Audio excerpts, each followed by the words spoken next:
నమస్తే, నేను Keshav. Welcome to Suman TV. Andhra Pradesh రాజకీయాల్లో ఒక సంచలన సంఘటనగా మారిపోయినటువంటి కోడికత్తి ఘటనకి ఒక ముగింపు రాబోతుందా? కోర్టులో సుదీర్ఘ పోరాటం తర్వాత కోడికత్తి కేసులో ప్రధాన నిందితుడిగా ఉన్నటువంటి శ్రీనుకి బెయిల్ మంజూరు చేసింది ఏపీ హైకోర్టు. ఎన్నికల ముందర ఈ బెయిల్ రావడం కూడా ఆసక్తికరంగా మారింది. అసలు బెయిల్ రావడం వెనుక ఉన్నటువంటి రీజన్స్ ఏంటి? అలానే కోడికత్తి శ్రీను ఎప్పుడు రిలీజ్ అవుతారు? వారి కుటుంబం అనేక రకాలుగా ఆందోళన చెందినటువంటి పరిస్థితిని గత కొంతకాలంగా చూసాం. ఇప్పుడు ఆ కుటుంబానికి ఈ సంఘటన ఎంతటి ఊరటనిస్తుంది? ఈ అంశాలను విశ్లేషించేటువంటి ప్రయత్నం చేద్దాం. ఈ కేసుని డీల్ చేస్తున్నటువంటి హైకోర్టు న్యాయవాది సలీం అబ్దూస్ మనతో పాటు ఉన్నారు. ఆయనతో మాట్లాడదాం. సిఎంఆర్ ఫ్యామిలీ మాల్ ఇప్పుడు మన కేపీహెచ్బిలో ఫిబ్రవరి 10వ తేదీన ప్రముఖ నటి శ్రీలీల గారిచే ఘన ప్రారంభం. సలీం గారు నమస్తే. నమస్కారం సార్. నమస్కారం. ఏంటి ఒక సంచలన ఘటన, చాలా సుదీర్ఘ నిరీక్షణ, 5 సంవత్సరాల నుంచి ఈ కేసు అసలు విచారణ జరగడం లేదు, ముందుకు వెళ్ళడం లేదు అనేటువంటి అభిప్రాయాలు. ఫైనల్గా కోడికత్తి శ్రీనుగా పేరుపడినటువంటి జన్పల్లి శ్రీనివాస్కి బెయిల్ మంజూరు అయిందనేటువంటి వార్త వినిపించింది. కోర్టు దీనికి సంబంధించినటువంటి ఆర్డర్స్ కూడా రిలీజ్ అయిపోతుంది అనేటువంటి సంకేతాలు వచ్చినాయి.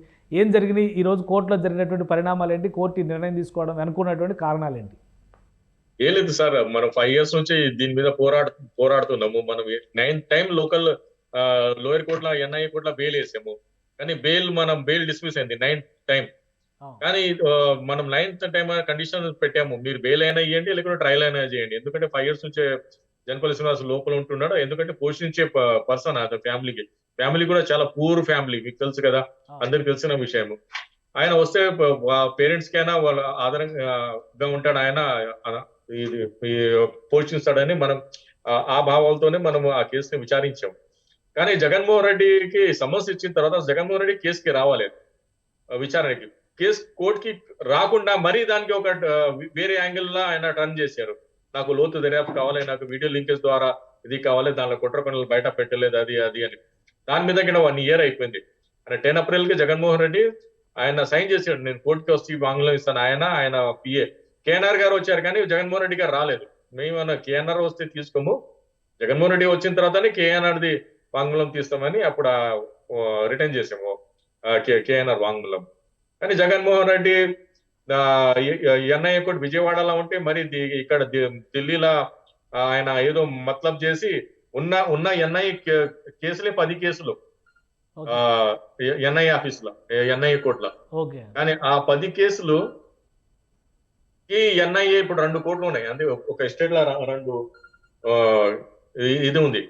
సో ఎంత దుర్భాగ్యంగా ఉంది మీరే అర్థం చేసుకో. 10 కేసుల కోసం 2 కోట్లు ఆంధ్రప్రదేశ్ లో, ఒకటి విజయవాడలో, ఒకటి విశాఖపట్నంలో. ఈ కేసులో ఏంటి కన్క్లూజన్ ఏంటి అంటే, జగన్మోహన్ రెడ్డి గారు కానీ లేదా ఆయన తరపు న్యాయవాదులు కానీ పదే లోతైన దర్యాప్తు అనేటువంటి మాట చెప్తున్నారు.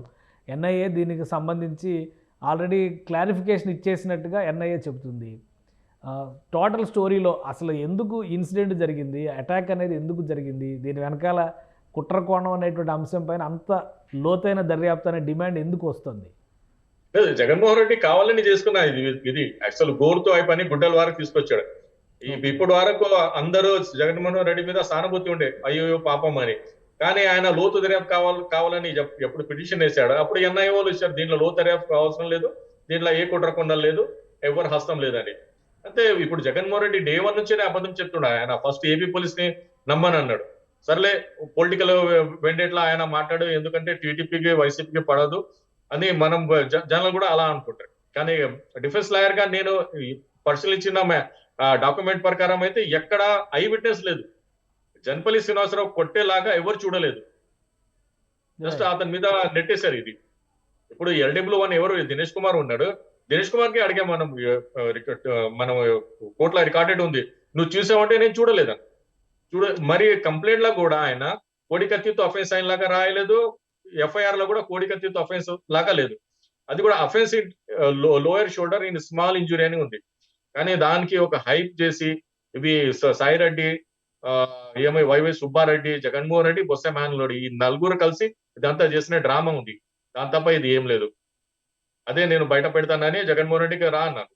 జగన్మోహన్ రెడ్డి ఇది ఇచ్చిన వాంగ్మూలంలో కూడా ఎన్ఐ వాళ్ళు చెప్పారు, వీళ్ళు అబద్ధం చెప్పాడు జగన్మోహన్ రెడ్డి. జగన్మోహన్ రెడ్డి ఏం చెప్పారంటే, నాకు అది ఇష్టకైతే నేను గుంజితే రాలేదు, నేను నా కేఎన్ఆర్ ఎవరన్నా అతని హెల్ప్ తో తీశానని అన్నాడు.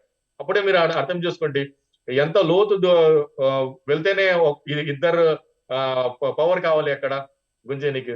సో అప్పుడు కూడా ఎన్ఐ వాళ్ళు కూడా అన్నారు, ఇది ఫాల్స్ కేసు ఉంది సలీం గారు, మీరు లాయర్ ఉన్నారు కదా, మీరు చేయండి, ఎందుకంటే మనం వచ్చిన ధర్మం ఏముంది, మనం చేసి వెళ్ళిపోతున్నాం, మీరు చూసుకోండి ఈ కేసు అని చెప్పేశారు ఆయన.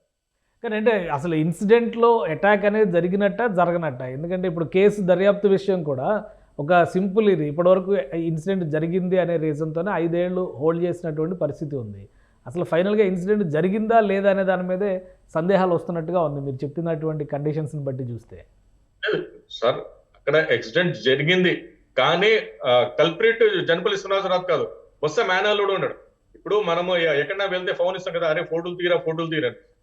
ఆయన ఫోన్, ఆయన వీడియో తీస్తున్నాడు ఆయన, ఎవరు, మన బొత్స మేనల్లుడు. కానీ అక్కడ ఈ ఇన్సిడెంట్ అయిన తర్వాత అందరిది ఆయన ఫోన్లు లాక్కొని, అందరు ఫోన్లో అతను అఫెన్స్ చేసేలాగా ఉండడా లేదా అని వెరిఫై చేసి డిలీట్ చేసి ఆయన ఇది చేశాడు ఆయన, ఎవరు, బొత్స మేనల్లుడు. ఇంకో విషయం అంటే, అది కూడా నాకు ఎలా రివీల్ అయిందంటే, ఇప్పుడు నేను చార్జ్ షీట్ చదివాను కదా, సిట్ చార్జ్ షీట్ లో బొత్స మేనల్లుడికి 91 CRPC కింద నోటీస్ ఇచ్చారు. యాక్చువల్ 91 CRPC కింద నోటీస్ ఎలా ఇస్తారంటే, ఇప్పుడు నా దగ్గర డబ్బులు ఉన్నాను అనుకోండి, బ్యాంక్ వాళ్ళు నాకు ఇన్ఫర్మేషన్, బ్యాంక్ నుంచే పోలీస్కి ఇన్ఫర్మేషన్ రావాలంటే వాళ్ళు 91 CRPC కింద ఒక పిటిషన్ వేస్తారు, సలీం గారు అకౌంట్ లో ఎన్ని డబ్బులు ఉన్నాయి, ఎవరెవరు ట్రాన్సాక్షన్ వివరాలు ఇయ్యని. అంటే అక్కడ అబ్సల్యూట్ పవర్, అంటే అది కూడా కోర్ట్ అయినా ఇవ్వాలి, ఒక ఆఫీసర్ కైనా పవర్ ఉంది, పోలీస్ ఆఫీసర్, అది కూడా ఎస్పీ ర్యాంక్ అతనికే ఉంటుంది. అంటే సబ్ ఇన్స్పెక్టర్ వెళ్ళి అడిగితే ఇయ్యారు, అది what is your power, what is your authority, నీకు ఎవరు అథరైజ్ చేశారు, అన్ని ఒక ప్రొసీజర్ ఉంది. కానీ ఇప్పుడు జగన్మోహన్ రెడ్డి అటాక్ కేసులో బొత్స మేనల్లుడికి 91 CRPC కింద ఎప్పుడు ఈ నోటీస్ ఇష్యూ చేశారో, ఆయనకి మన ఎవరున్నారు, బొత్స మేనల్లుడు ఆ ఫోన్ ఇవ్వకుండా పారిపోయాడు. 8 days వరకు కనపడలేదు ఆయన. 8 days తర్వాత ఆయన మరి వచ్చి అన్ని డిలీట్ చేసి, ఫోన్ కమ్యూనికేషన్ అన్ని డిలీట్ చేసి ఇచ్చారు.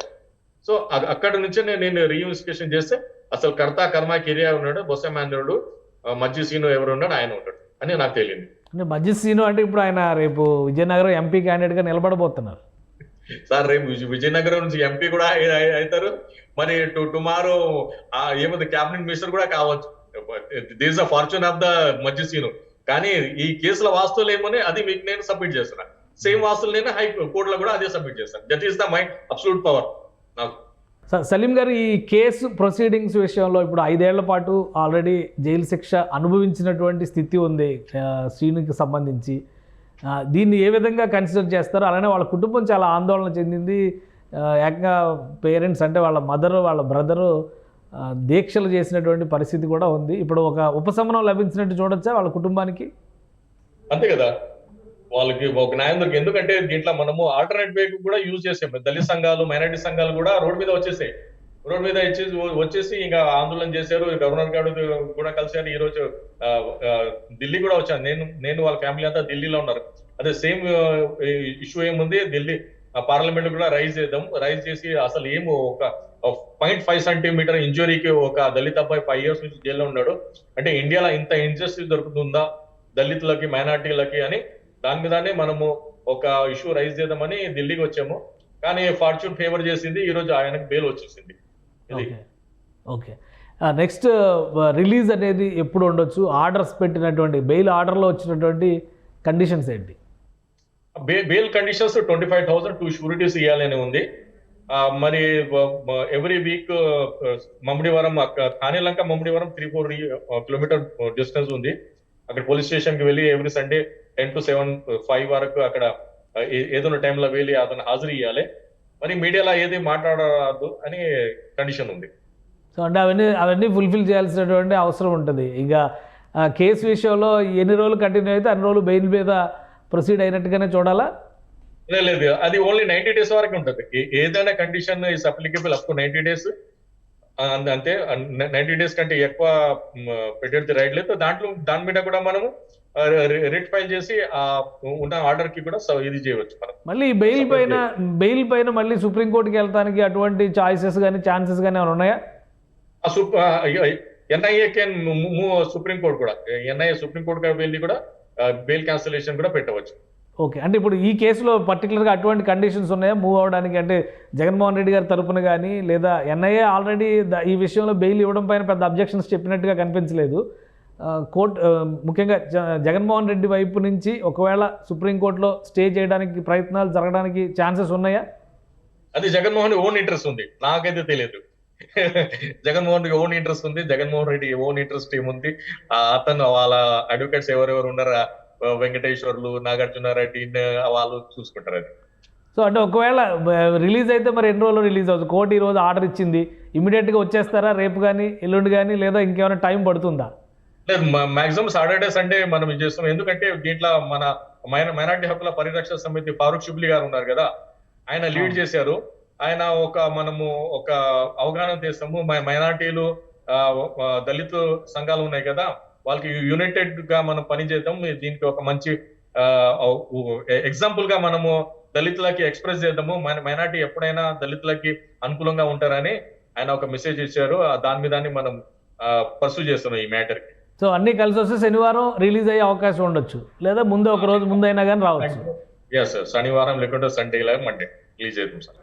Right, thank you Saleem garu, మీ అభిప్రాయాలు తెలియజేస్తుంది. ఇది కోడికత్తి సీను కేసుకి సంబంధించి రెండు వైపులా పరస్పరం భిన్న వాదనలు ఉన్నటువంటి పరిస్థితి. అయితే ఈ కేసులో అంత సివియారిటీ లేదు అనేటువంటి వాదనకి కట్టుబడినటువంటి ఎన్ఐఏ కట్టుబడినటువంటి నేపథ్యంలో కోర్టు దీన్ని కన్సిడర్ చేసింది. అందువల్లనే కోడికత్తి సీనుకు కూడా బెయిల్ మంజూరు చేసినటువంటి పరిస్థితి. ముందుగా వాళ్ళ ఫ్యామిలీకి ఒక పెద్ద రిలీఫ్ వస్తుందని సలీం గారు అంటున్నారు.